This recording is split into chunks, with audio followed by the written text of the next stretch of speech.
ورحمة الله وبركاته. الحمد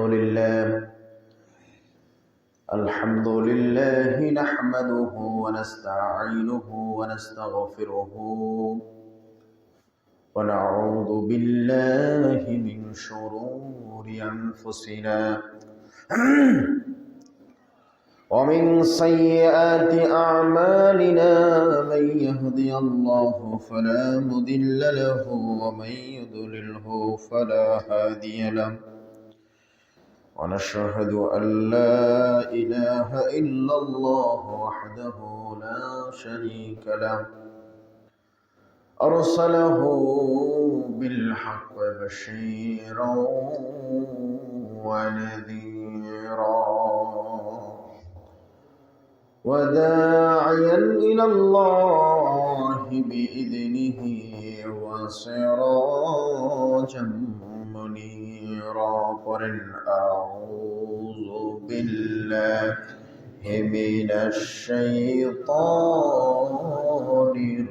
الرجيم بسم الله الرحمن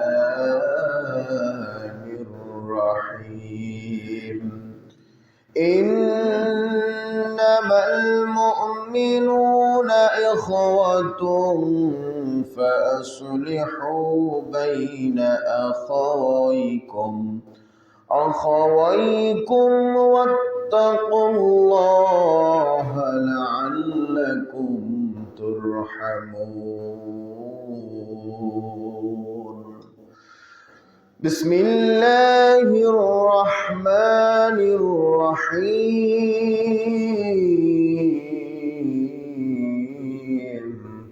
إن الله وملائكته يصلون على النبي يا أيها الذين آمنوا صلوا عليه وسلموا تسليما. اللهم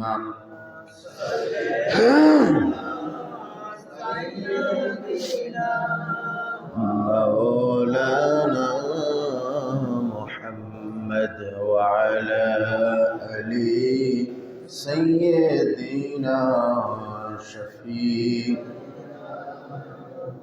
محمد. اللهم صل على سيدنا مولانا محمد وعلى آل سيدنا شفيع محمد مزمل سورہ طٰہٰ آپ کے شان میں اترا صدا العلا کا کلمہ پہنچا لقب ملا یعقوب کو یاسین. اللہم صل علی مولانا محمد وعلى آل سيدنا شفيع. میں ذکر کرن لا الہ الا اللہ لا الہ الا اللہ لا الہ الا اللہ لا إله إلا الله لا إله إلا الله لا إله إلا الله لا إله إلا الله محمد رسول الله صلى الله عليه وسلم. সকলেই পড়ি আলহামদুলিল্লাহ। লাখ কোটি শুকর ও সুজুদ আল্লাহ রাব্বুল আলামিন আল্লাহ তাআলার জন্য, যিনি সমগ্র জগতের মাঝে আমাকে আপনাকে এখনো আশ্চর্যজনিতভাবে হায়াতে রেখে তার ইবাদত করার সুযোগ দিয়েছেন। বলি আলহামদুলিল্লাহ। আলহামদুলিল্লাহ। পৃথিবীতে মানুষ বেঁচে আছে, এটাই আশ্চর্যের। মারা যাবে, এটাই স্বাভাবিক। পৃথিবীতে কোনো মানুষ চিরস্থায়ী নয়। একই ফ্যামিলিতে কেউ তাগড়া জওয়ান হচ্ছে, কারো চুলদারি পেকে বার্ধক্যে পৌঁছে যাচ্ছে, কারো গলার ভোল্টেজ বেড়ে যাচ্ছে, কারো গলার ভোল্টেজ দিন যাচ্ছে আর কমে যাচ্ছে। অথচ বাড়ির মুরব্বী যারা বয়সে বড় হয়ে গেছে, আমরা তাদেরকেই খাবারের ভালো খাবারগুলো তাদেরকে খাওয়াবার চেষ্টা করি, ঠিক না? তাই করি না? বাবা যখন মুরব্বী হয়ে যায়, বড় একটা মাছ এনেছে, ঠিক আছে, ওটা বাবার জন্য রেখে দাও। ভালো খাবারগুলো খেয়েও জওয়ান হতে পারছি না। তাহলে জওয়ান আর বৃদ্ধ হওয়া না হওয়া এটা কোনো খাবারের সাথে ম্যাটার করে? সমস্ত কিছুই আল্লাহ পাকের নির্ধারিত একটা নিয়ম আছে, তদনুযায়ী আমাদের জীবনযাপন চলে, ঠিক কিনা? আজকে বাংলাদেশে নয় শুধু, তথা তাম পৃথিবীতে কত রকমের কত রিসার্চ চলছে কিভাবে মানুষ ভালো থাকবে, কিভাবে মানুষ সুস্থ থাকবে, কিভাবে। কিন্তু আজ পর্যন্ত কোনো বিজ্ঞান, কোনো ডক্টর, কোনো মনীষী কেউ চিরস্থায়ী বেঁচে থাকার কোনো ফর্মুলা পৃথিবীর মানুষের সামনে উপস্থাপনা করতে পারে না। অথচ আমরা সেই ঘূর্ণির মতো আকাশে যেমন ঘুড়ি উড়ে বেড়ায় তেমন উড়ে বেড়াচ্ছি দুনিয়াতে। যখনই আল্লাহ রাব্বুল আলামিন সুতা ধরে টান দিবেন, আমাকে আপনাকে চলে যেতেই হবে। তবু আমরা এই দুনিয়াতে সামান্য সময় আকাশে ওড়ার মতো উঠতে এসে কত রকম কত কার্যবিধি চালিয়ে যাচ্ছি, আল্লাহর ভয় থেকে আমরা দূরে সরে গেছি। একটা স্বাভাবিক কথা হলো,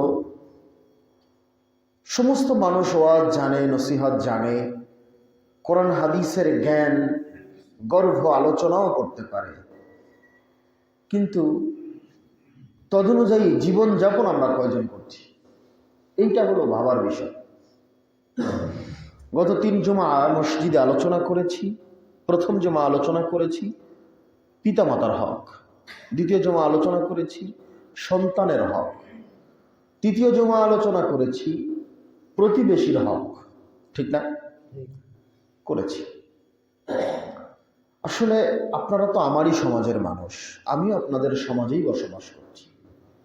বলেন তো, আমরা এই যে মা বাবার হক, পিতামাতার হক, প্রতিবেশীর হক, সবাই বুকে হাত দিয়ে আমরা বলি তো, আমরা এই কাজগুলো, এটা তো হকুল ইবাদের মামলা, এই কাজগুলোকে আমরা সঠিকভাবে আদায় করি?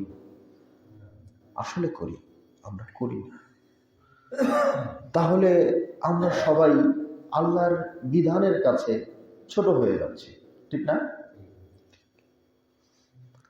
আজকে আমিও মুসলমান, আপনিও মুসলমান, সমগ্র পৃথিবীতে যত মুসলমান জাতি আছে, এক মুসলমানের প্রতি আর এক মুসলমানের কি হক, এক মুসলমান আর এক মুসলমানের কাছে কি ডিজার্ভ করে, সমাজে চলতে হলে একে অপরের সাথে কি ডিজার্ভ করবে, চিনি না জানি না, এক দেশের মুসলমান আর এক দেশের মুসলমানের কাছে কি আশা করে, কি আকাঙ্ক্ষা করে, বা তার কি হক, আমি আপনাকে কি দিয়ে ভালোবাসবো, কি দিয়ে আপনার হকটা আদায় করব, সেই সম্পর্কে আজকের আলোচনা। অর্থাৎ মুসলমানের হক। কার হক?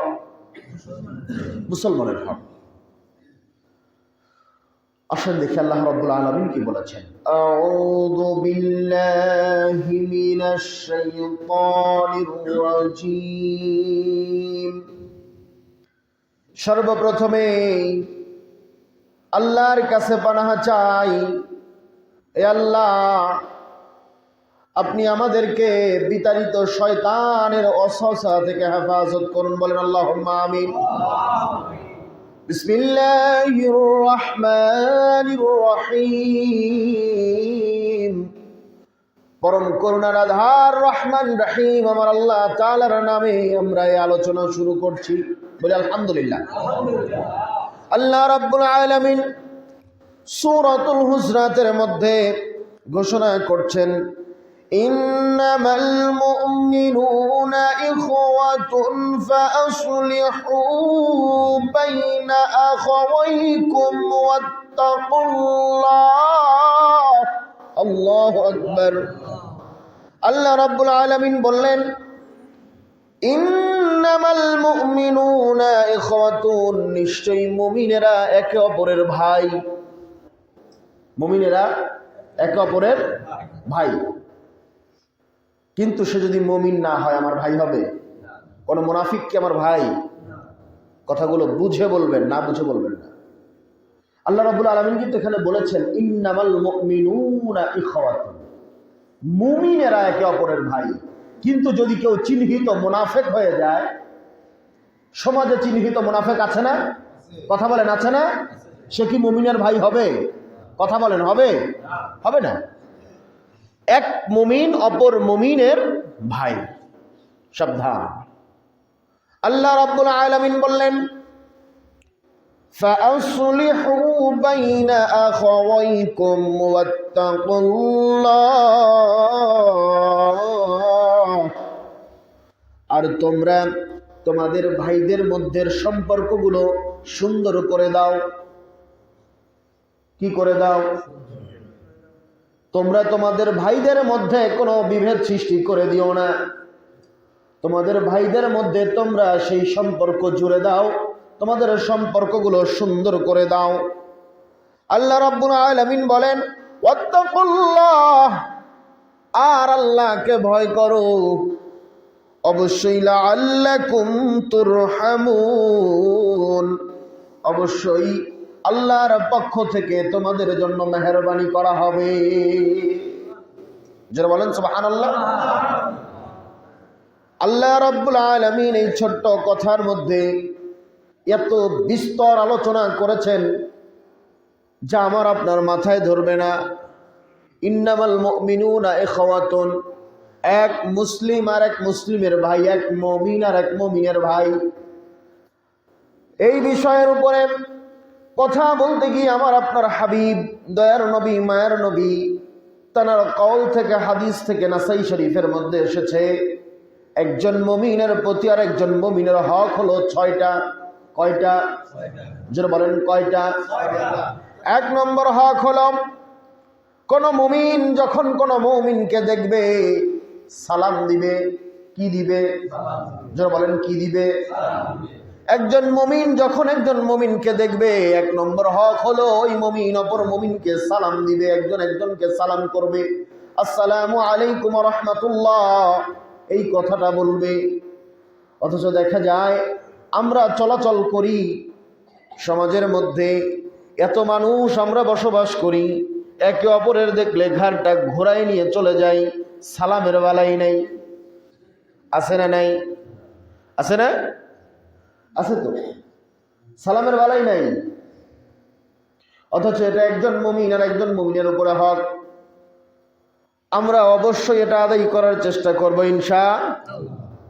আল্লাহ রাব্বুল আলামিনের পক্ষ থেকে দয়ার নবী আবার বলেন, 2 নম্বর হকটা হলো, যখন কোন মুমিন অসুস্থ হবে অপর মুমিন তার সেবা করবে। কি করবে? একজন মুমিন যখন অসুস্থ হবে সে তখন তার সেবাটা করবে। 2 নম্বর হক চলে গেল। 3 নম্বর হকটা হলো, একজন মুমিন যখন মারা যাবে অপর মুমিনেরা সবাই মিলে তার জানাজার মধ্যে শরীক হয়ে তার কবরের দাফন কাফনের কাজগুলো করবে। 3টা হক চলে গেল। 1 নম্বর হক সালাম দিবে। 2 নম্বর হক অসুস্থ অবস্থায় সে তার সেবা শুশ্রূষা করবে। 3 নম্বর হকটা হলো, মারা যাবার পরে সে তাকে দাফন কাফনের জন্য সুন্দরভাবে একজন মুসলমানের যে নিয়মে দাফন কাফন করতে হয় সেই কাজে সে আগায়ে যাবে। সেই কাজে সে আগায়ে যাবে। 3টা হক চলে গেল।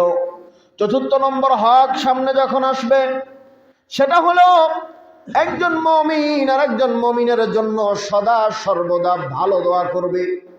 কি দোয়া করবে? ভালো দোয়া করবে। কি দোয়া করবে? ভালো দোয়া করবে। আল্লাহ রাব্বুল আলামিন কখনো একজন মুমিনের জবান থেকে অপর মুমিনের জন্য কোনো প্রকার খারাপ কিছু আশা করবে না। আর 5 নম্বর হকটা হলো, একজন মুমিন যখন কাউকে দাওয়াত দিবে ওই দাওয়াত কবুল করবে এবং একে অপরকে দাওয়াত করতে থাকবে সম্পর্কটা বাড়ায় দেওয়ার জন্য। কিসের জন্য? সম্পর্কটা ভালো রাখার জন্য একে অপরকে দাওয়াত করবে। আর সেই দাওয়াত করাও সুন্নাত, কবুল করাও সুন্নাত, দাওয়াত গ্রহণ করে তার ঘরে যাওয়াও সুন্নাত। সর্বশেষ আল্লাহর হাবিব সাল্লাল্লাহু আলাইহি ওয়াসাল্লাম ফরমান, এক মুমিনের সামনে এবং পিছনে সদা সর্বদা অপর মুমিনের প্রশংসাগুলো করতে হবে, তার জীবনের ভালো কথাগুলো, ভালো গুণগুলো বলতে হবে, তার খারাপ কাজগুলোকে ঢেকে দিতে হবে। আমরা চান্স পাইলেই তো শুরু করে দেই, নাকি করি না? করি।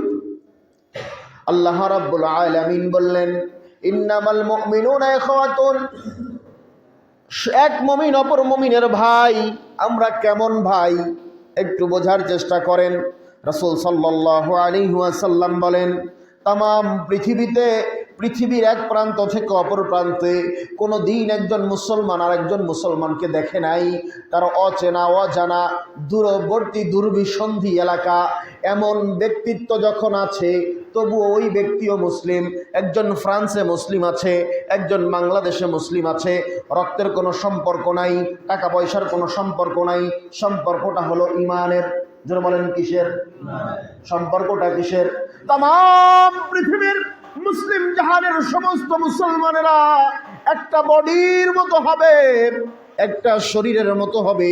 একটা শরীরে আপনার যতগুলো অঙ্গ প্রত্যঙ্গ আছে, পা থেকে মাথা পর্যন্ত প্রতিটা অঙ্গের যে কোনো জায়গায়, যে কোনো পশমের গোড়ায় যদি ছোট্ট করে একটা সুচ ফুটে যায়, যেমনিভাবে তাম শরীর একসাথে খবর দিয়ে দেয় যে আমার অমুক শরীরের অমুক জায়গাতে সুচ লেগেছে, সেটার জন্য প্রতিকার করা দরকার, ওষুধ খাওয়া দরকার, ঠিক তেমনিভাবে তাম পৃথিবীর মুসলমান একটা শরীরের ন্যায় একে অপরের অন্যায়তে, একে অপরের বিপদে একইভাবে সকলে একসাথে চলবে। এটাই হলো মুমিন, একে অপরের ভাই। জোরে বলেন সুবহানাল্লাহ। আজকে সমাজে, দেশ তো ভাই অনেক দূরের কথা, দেশ তো অনেক দূরের কথা, ইমানের দাবিতে আমরা এক গ্রামের মানুষ এক জায়গা হতে পারি না। পারছি? কথা বলেন। আজকে আমাদের এই 7টা দক্ষিণ পাড়ার গ্রামের যত মানুষ আছে, বাইরের আলোচনা বাদ দিলাম, আমরা নিজেদের কথাগুলো বলি। কি বলেন? আমরা নিজেরা, আমার মুসল্লিরা, এদের মধ্যে নির্বাচন, সম্পদ, নিজস্ব কিছু ব্যক্তিত্ব, নিজের কিছু আত্মগর্ব, অথবা একে অপরের প্রতি একজন বড় হয়ে যাচ্ছে আমি হতে পারলাম না, এই হিংসা আছে না নাই? আমার দক্ষিণ পাড়া আমার যত মুসল্লি আছে সব মুসল্লিকে এক জায়গা করেন, 8-10টা ভাগ হয়ে যাবে, হবে না? হবে কি না? এখন যদি বলি যে না, ইমানের দাবিতে আমার সকল ভাই এক জায়গা আসেন, আমরা এই কাজ করব ইমানের দাবিতে, দেখবেন পিছনে 8-3 জন দাঁড়ায় গেছে, জবর ইমানের গল্প শুরু করছে, জানি এর ভিতরে হুজুরি স্বার্থ আছে। বলবে না? কথা বলেন। জানি এর পিছনে হুজুরের স্বার্থ আছে। হুজুর যে এটা করতেছে, আরে মিয়া এইটা হলো হুজুরের দান্দা। আরে বেটা, হুজুরকে দিয়েই বলি না, এই কথা আপনাদের গ্রামের আরেকজন সাধারণ মানুষ উঠে দাঁড়ায় বলুক তো, বলুক না। তার পিছনে তো আমারে তো হুজুর বলে, অন্তত হুজুর বলবেন যে হুজুর খারাপ কাম করতেছে, হুজুরের দান্দা আছে। আমার নামের আগে হুজুর বলতেছেন আর তার নামের আগে কুটুম বানায় ফেলবেন আপনারা। আপনার গ্রামের কোনো ছেলে এরকম দাঁড়াবে, আপনারা তাকে কি করবেন? নামের আগে পরে কুটুম লাগাই দিবেন। বুঝতে পারতেছেন তো কুটুম মানে কি? আমি আর সে কথা বলতেছি না, আপনারা কুটুম মানে বোঝেন। হয় বড় কুটুম নয় ছোট কুটুম বানায় ছেড়ে দিবেন। এইটা হলো আমাদের সমাজ। কিন্তু আল্লাহ রাব্বুল আলামিন বলেন না, ইন্নামাল মুমিনুনা ইখওয়াতুন, তোরা এক মুসলিম অপর মুসলিমের ভাই। যদি তার মধ্যে মুনাফিক খুঁজে পাওয়া যায়, সে কখনো মুমিনের ভাই হতে পারে না। ঘর ধরে মুনাফিককে বের করে দাও। মুনাফিকের স্থান কোন মুসলিম সমাজে হতে পারে? মুনাফিকের স্থান কোন মুসলিম সমাজে, মুসলিম সাম্রাজ্যে হতে পারে না। যদি কেউ চিহ্নিত হয়ে যাও মুনাফিক, যদি প্রমাণ পাওয়া যায় মুনাফিক, কোশ্চেন কালো ওই মুনাফিকের স্থান কোন মুমিন পরিবারে হতে পারে? আর মুমিনের পরিবারটা কেমন? মুমিনের পরিবারটা শুধু মা বাবা ভাই বোন স্ত্রী পুত্র সন্তানকে নিয়ে নয়, মুমিনের পরিবার সারা এলাকা, মুমিনের পরিবার সারা দেশ, মুমিনের পরিবার সারা পৃথিবী। আল্লাহ রাব্বুল আলামিন বলেন, আমার সাম্রাজ্যের মধ্য থেকে আমার হুকুম যদি মানতে তোমরা নারাজ হও, আসমান এবং জমিনের ফারাক থেকে বের হয়ে যাও, যাও বের হয়ে যাও। সম্মানিত হাজির, রাহমাতুল লিল আলামিন দেখে বলে, তোমরা একজন মুমিন, একজন মুসলমান নিজের জন্য যা পছন্দ করবে, কথা বুঝতে পারছেন? নিজের জন্য যা পছন্দ করবে, অপর মুমিন ভাইয়ের জন্য তাই পছন্দ করবে। একটুও ব্যতিক্রম হওয়া যাবে? আমি মনে হয় আপনাকে বুঝাতে পারিনি। নিজের জন্য যা পছন্দ করবে, অপর মুমিন ভাইয়ের জন্য তাই পছন্দ করবে, তাই পছন্দ করবে, একটুও ব্যতিক্রম হওয়া যাবে। কিন্তু যদি আপনার সন্তান এবং ভাইয়ের সন্তানের জন্য দুইটা জামা কিনতে গেছেন, ভাইটাকে আপনার বাড়ির কামলা কাজ করে, এ কথা দিয়ে বোঝাচ্ছি, জানি আপনাদের গভীরে ঢুকে গেছে কথা, আমি যা বলেছি আপনারা বুঝে ফেলেছেন, তারপরে উদাহরণ দিচ্ছি। আপনার বাড়ির কামলা কাজ করে, আপনার বাড়িতে সারা বছর বছর কন্টাকে পরিয়ে দেয়, আমরা যা বুঝি নাকি, কাজ করে খায়। এই কাজ করে খাওয়ার সময় ঈদ আসছে, কি আসছে? ঈদ আসছে। তা আপনি চিন্তা করলেন, ও আমার বাড়িতে কাজ করে, আমার সন্তানের জন্য নতুন কাপড়গুলা কিনতেছি, ওর সন্তানের জন্য একটা কিনি, মনে হতে পারে না? হতে পারে। এইবার এই কেনার সময়, রমজান মাস কেনার সময় আপনি হিসাব করতেছেন, আমার বাড়িতে 5 জনের ফিতরা আছে। কয়জনের? কথাগুলো বুঝবেন, যা ঘটে তাই বলছি। 5 জনের ফিতরা আছে। এই 5 জনের ফিতরা 100 টাকা করে ধরলে 500 টাকা হয়। ঠিক আছে, 500 টাকা 550 টাকার ভিতরে একটা জামা কিনে দিলে আমার ফিতরাটাও আদায় হলো, ওরেও দেওয়া হলো। আছে না নাই? অথচ আল্লাহ রাব্বুল আলামিন কি বলেন? তুমি তোমার নিজের জন্য যা পছন্দ করবে তাই পছন্দ করো। তুমি তোমার সন্তানের জন্য 2500 টাকা দিয়ে প্যান্ট শার্ট জুতা কিনে নিয়ে ঘরে ফেরো, আর এই গরিবের সন্তানটার জন্য 550 টাকা দামের ফুটপাত থেকে একটা জামা কিনে দিয়েছো। তুমি তোমার ফিতরা আদায় হয়েছে, মুমিনের হক আদায় হয়নি। ফিতরা আদায় হয়ে গেছে আলহামদুলিল্লাহ, কিন্তু মুমিনের যে হক যেটা আদায় করার দরকার ছিল সেটা হয়। বেটা কোথায় আছো? কোথায় আছো? আমি তুমি কি করছি? প্যারা হাজিরিন, আমরা প্রত্যেকটা মানুষ নিজের জায়গাতে, নিজের অবস্থানে যা করি তা যদি সবার জায়গা থেকে সঠিক করার চেষ্টা করতাম, একে অপরেরটা করার দরকার নেই, শুধু নিজেরটা আমরা নিজে যা করতেছি এটা সঠিক আদায় করবো ইনশাআল্লাহ। যদি এরকম চিন্তা ভাবনা আমি আপনি করতে পারতাম, তাহলেই আমাদের সমাজগুলো সুন্দর হয়ে যেত, সুন্দর হয়ে যেত। আপনারা একজন বুড়ির কথা শুনেছেন, যদিও এই হাদিসটার ব্যাপারে অনেকেই বলে জয়ীফ, অর্থাৎ আমলযোগ্য, যেহেতু এটা কোনো আমলের কথা নয়, একটা সুন্দর ঘটনা। আল্লাহর হাবিব সাল্লাল্লাহু আলাইহি ওয়াসাল্লাম যে রাস্তা দিয়ে হাঁটতেন, একটা বুড়ি সেই রাস্তায় কাঁটা দিত। কি দিত? কাঁটা দিত, শুনেছেন না? হঠাৎ একদিন দয়ার নবী মায়ের নবী রাস্তায় হেঁটে যায়, দেখে রাস্তার মধ্যে কোথাও কাঁটা নাই। আল্লাহর হাবিব সাল্লাল্লাহু আলাইহি ওয়াসাল্লাম বর্ণনা করেন, সাহাবীরা শোনো, আমি আগে চোখ দিয়ে দেখতাম কোথায় কাঁটাটা আছে, আমি দেখে নিয়ে ওই কাঁটার মধ্যে পাড়াটা মারতাম, কিন্তু শুনে রেখে দাও, আমার পায়ে কাঁটা ফুটতো না, আমার পায়ের নিচে ফেরেশতারা নূরের পরগুলো বিছায়া দিত। কিন্তু আমি কাঁটার মধ্যে পাটা দিয়ে যখন কাঁটায় আঘাত করতাম, বুড়ি দূর থেকে চিন্তা করতো মুহাম্মাদের পায়ে কাঁটা ফুটে গেছে, সে খুশিতে আত্মহারা হয়ে যেত। আমি তাকায় তার খুশি দেখে খুশি হয়ে যেতাম। সুবহানাল্লাহ বলেন। একজন মানুষ খুশি হচ্ছে, তার খুশি দেখে দয়ার নবী খুশি হয়, কিন্তু সে তো উদ্দেশ্য করেছে নবী মুহাম্মদুর রাসূলুল্লাহকে কষ্ট দেবে। আল্লাহর হাবিব বলেন, আমি কষ্ট পেয়েও যদি সে খুশি হয় আমি তাতেই রাজি। এটার নাম হলো ইসলাম। একদিন দেখে কাটার নাই, এই কাটা দেওয়া বুড়ি আর নাই, কাটাও নাই, সেই জায়গাতে বুড়িও আর দাঁড়িয়ে নাই। আল্লাহর হাবিব সাল্লাল্লাহু আলাইহি ওয়াসাল্লাম তার সুন্দর দৃষ্টি দিয়ে তাকায় দেখলেন নাই, খবর নিলেন তিনি অসুস্থ। আল্লাহর হাবিব সাল্লাল্লাহু আলাইহি ওয়াসাল্লাম বুড়ির ঘরে চলে গেলেন, গিয়ে দেখেন অসুস্থ অবস্থায় পড়ে আছে। আল্লাহর দয়ার নবী মায়ের নবী নিজ হাতে বুড়ির সেবা করলেন, বলেন সুবহানাল্লাহ। বুড়ি সুস্থ হয়ে গেল, সুস্থ হয়ে গিয়ে বলছে, ও আব্দুল্লাহ ইবনে মুহাম্মদ, আমি তোমাকে কষ্ট দেওয়ার জন্য দিতাম, তুমি আজকে আমার সেবা করতে এসেছো। তিনি বললেন, বুড়িমা, আমার মা নাই, বাবা নাই, এতিম, আমি জানি যার কেউ নাই তার কষ্ট কত কঠিন। আমি দেখলাম যখন আপনি আর এখানে কাটা দেন নাই, বড় টেনশন হচ্ছিল। মাগো, আপনি অসুস্থ হয়েছেন জানতে পেরে আমি ছুটে এসেছি আপনার সেবা করার জন্য, আর এটাই হলো আমার আল্লাহর দেওয়া বিধান। জোরে বলেন সুবহানাল্লাহ।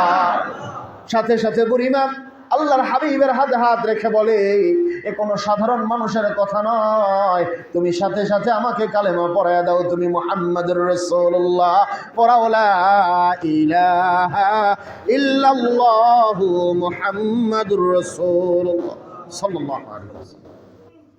এইটা হলো নবীর আদর্শ। এটা কি বলেন তো? যারা বলেন কি, সবাই বলেন এটা কার আদর্শ? আমাদের দয়ার নবীর আদর্শ। আজকে মুসলমান কত বড় হতভাগা, মিছিল মিটিংয়ে গিয়ে মুসলমানের সন্তান বলে অমকের আদর্শে আমরা অমকের সৈনিক, তমকের সৈনিক, কিন্তু রাসূলুল্লাহর আদর্শের সৈনিক আমরা হতে পারবো না ইনশাআল্লাহ। আমরা প্রত্যেকটা মুসলমান দল বল নির্বিশেষে আমরা সবাই আমার নবী মুহাম্মাদের সৈনিক, ঠিক কিনা যারা বলেন? আমরা সবাই রাসূল পাক সাল্লাল্লাহু আলাইহি ওয়াসাল্লামের সৈনিক। ওই আদর্শই আমাদের লালন পালন করতে হবে, নচেত কল্যাণ কখনোই সম্ভব না, সফলতা কখনোই সম্ভব না। প্যারা হাজিরিন, তবে এই ইসলামের সাইনবোর্ড লাগায়া জাতিকে বিভ্রান্ত করার জন্য অনেক লোক দাঁড়ায় গেছে। সাবধান, খুব সাবধান। ৭২ ফিরকা থেকে ফিরতে হবে, এক ফিরকায় থাকতে হবে, আহলে সুন্নাত ওয়াল জামাআহ। বুঝতে পেরেছেন? আল্লাহ রাব্বুল আলামিন সকলকে সহি বুঝ নসিব করুক, সকলেই বলেন আল্লাহুম্মা আমিন। সময় তো শুধু দেরি হয়ে যায়, আপনাদের কষ্ট হয়, কাজ কামে অনেক সমস্যা, তাই না? আর কথা গাবো না, যতটুকু শুনেছি আল্লাহ রাব্বুল আলামিন আমাদের সকলকে আমল করার তৌফিক এনায়েত করুক, সকলেই বলেন আল্লাহুম্মা আমিন। তাকবীর দেন, নারায়ে তাকবীর, নারায়ে তাকবীর। সিলসিলা হক ফুরফুরা শরীফ, সিলসিলা হক ফুরফুরা শরীফ, মাযহাবে হানাফি, নারায়ে তাকবীর। যারা পড়াশোনা চার কাত কাবুল নামাজ পড়েন।